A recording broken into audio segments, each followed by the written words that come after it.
Coucou mes amours, comment allez-vous?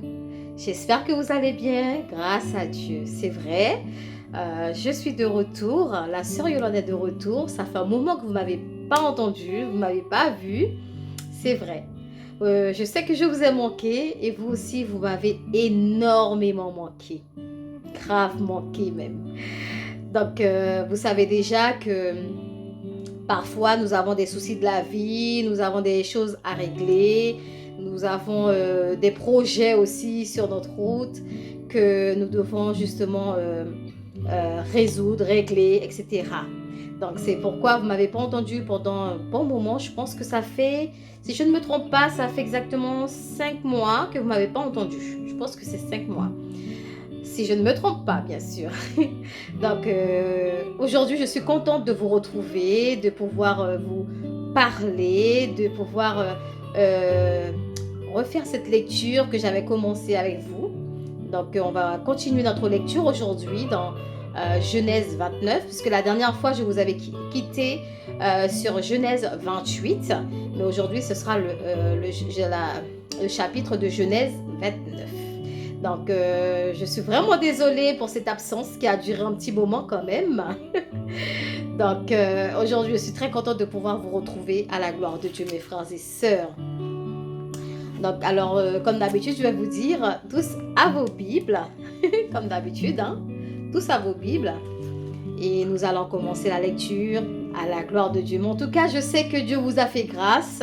Je sais que le Seigneur a fait en sorte que vous passiez un très bon moment pendant mon absence, pendant cette longue période où je vous ai quitté.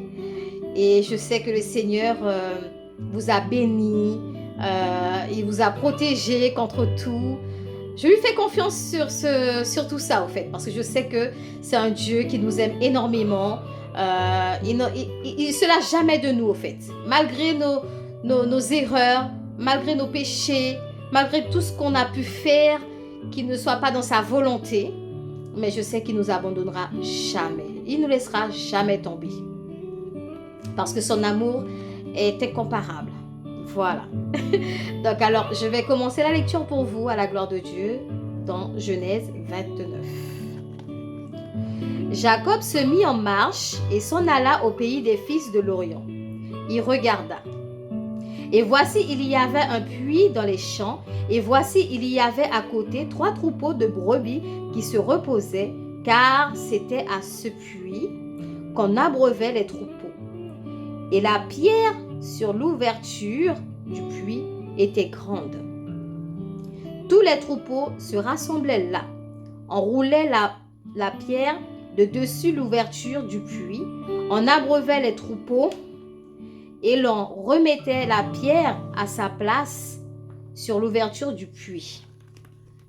Jacob dit aux bergers, « Mes frères, d'où êtes-vous » Ils répondirent, « Nous sommes de Charan. » Il leur dit, « Connaissez-vous Laban, fils de Nachor » Ils répondirent, « Nous le connaissons. » Il leur dit, « Est-il en bonne santé » Ils répondirent, « Il est en bonne santé et voici Rachel, sa fille, qui vient avec le troupeau. » Il dit, « Voici, il est encore grand jour et il n'est pas temps de rassembler les troupeaux, abreuvez les brebis, puis allez et faites-les paître. » Ils répondirent, « Nous ne le pouvons pas jusqu'à ce que tous les troupeaux soient rassemblés.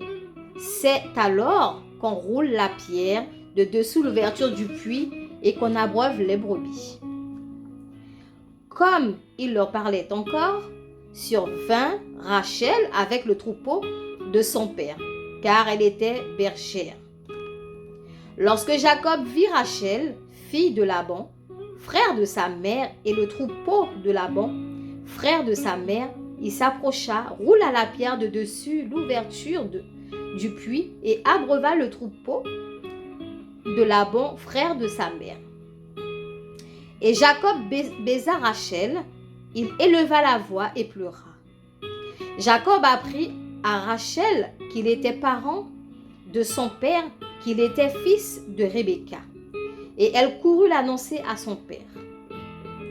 Dès que Laban eut entendu parler de Jacob, fils de sa sœur, il courut au-devant de lui, il l'embrassa et le baisa, et il le fit venir dans sa maison.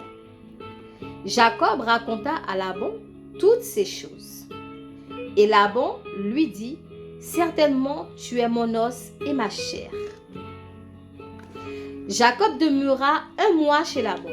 Puis Laban dit à Jacob, « Parce que tu es mon parent, me serviras-tu pour rien? Dis-moi quel sera ton salaire. » Or, Laban avait 2 filles, l'aînée s'appelait Léa et la cadette Rachel. Léa avait les yeux délicats, mais Rachel était belle de taille et belle de figure. Jacob aimait Rachel et il dit, « Je te servirai 7 ans pour Rachel, ta fille cadette. » Et Laban dit, « J'aime mieux te la donner que de la donner à un autre homme. Reste chez moi. » Ainsi Jacob servit 7 années pour Rachel et elles furent à ses yeux comme quelques jours parce qu'il l'aimait. Ensuite, Jacob dit à Laban, « Donne-moi ma femme, car mon temps est accompli et j'irai vers elle. » Laban réunit tous les gens du lieu et fit un festin. Le soir, il prit Léa, sa fille, et l'amena vers Jacob, qui s'approcha d'elle. Et Laban donna pour servante à Léa, sa fille, Zilpa, sa servante. Le lendemain matin, voilà que c'était Léa. Alors Jacob dit à Laban, « Qu'est-ce que tu m'as fait? N'est-ce pas pour Rachel que j'ai servi chez toi? Pourquoi m'as-tu trompé? » Laban dit, « Ce n'est point la coutume dans ce lieu de donner la cadette avant l'aînée. Achève la semaine avec celle-ci et nous te donnerons aussi l'autre pour le service que tu feras encore chez moi pendant 7 nouvelles années. » Jacob fit ainsi et il acheva la semaine avec Léa. Puis Laban lui donna pour femme Rachel sa fille. Et Laban donna pour servante à Rachel sa fille Bila, à sa servante. Jacob alla aussi vers Rachel, qu'il l'aimait plus que Léa, et il servit encore chez Laban pendant 7 nouvelles années. L'Éternel vit que Léa n'était pas aimée, et il la rendit féconde, tandis que Rachel était stérile. Léa devint enceinte et enfanta un fils à qui elle donna le nom de Ruben, car elle dit, « L'Éternel a vu mon humiliation et maintenant mon mari m'aimera. » Elle devait encore enceinte et enfanta un fils et elle dit, « L'Éternel a entendu que je n'étais pas aimée et il m'a aussi accordé celui-ci. » Et elle lui donna le nom de Siméon.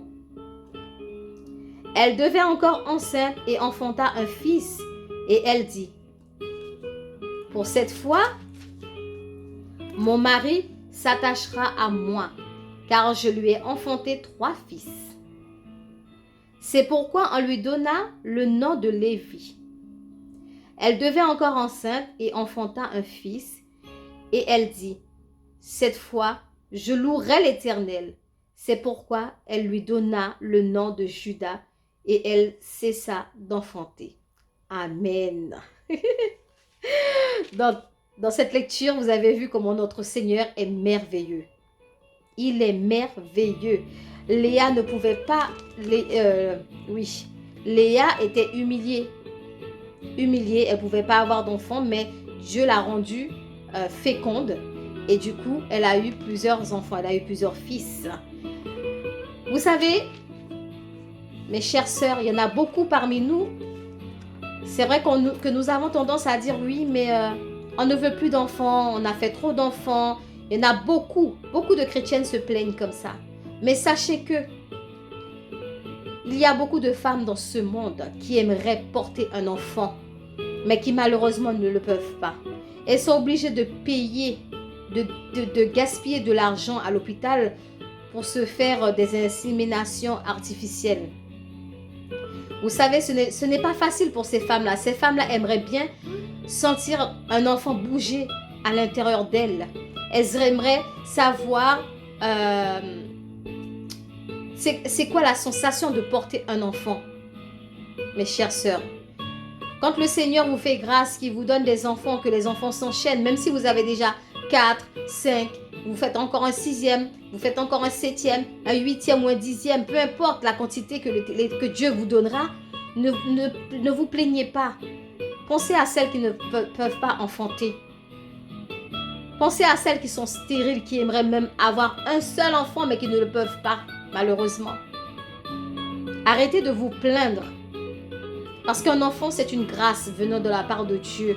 Dieu a tellement vu que Léa avait été humiliée qu'il a fait grâce, qu'il a descendu sa grâce sur Léa. Et aujourd'hui, Léa, elle a plusieurs fils. Elle ne se plaignait pas. Au contraire, elle était contente, elle se réjouissait au point de dire qu'elle allait louer l'Éternel pour cette bénédiction qu'il a descendue sur elle.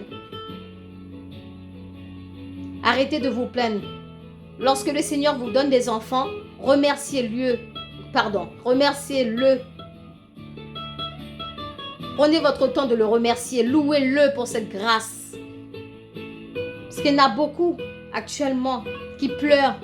Elles sont tristes parce qu'elles ne peuvent pas enfanter.